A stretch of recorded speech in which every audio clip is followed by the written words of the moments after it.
আমরা বলে থাকি যে আল্লাহ রসুল সাল্লাল্লাহু আলাইহি ওয়াসাল্লাম হচ্ছে পৃথিবীর সর্বশ্রেষ্ঠ পরশ পাথর।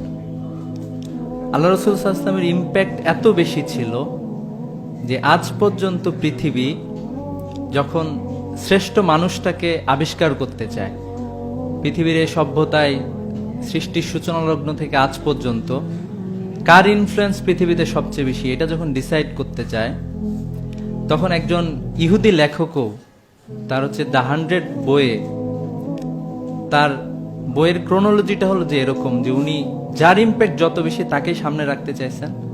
উনি এটা বলার চেষ্টা করছেন বারবার যে কেন আমি এই ব্যক্তিটাকে 80 নম্বরে দিলাম, কেন অন্যকে 60 নম্বরে দিলাম, এভাবে রাখার চেষ্টা করেছিলেন।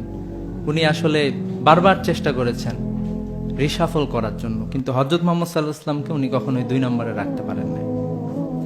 তো পুরা সভ্যতা আসলে পুরা পৃথিবী মানব সভ্যতায় আল্লাহ রাসূল সাল্লাল্লাহু আলাইহি ওয়াসাল্লামের ইম্প্যাক্টের কাছে আল্লাহ রাসূল সাল্লাল্লাহু আলাইহি ওয়াসাল্লামের সার্কেল অফ ইনফ্লুয়েন্স এটা হচ্ছে সবচেয়ে বেশি আমরা বলতে পারি। আল্লাহ রাসূল সাল্লাল্লাহু আলাইহি ওয়াসাল্লাম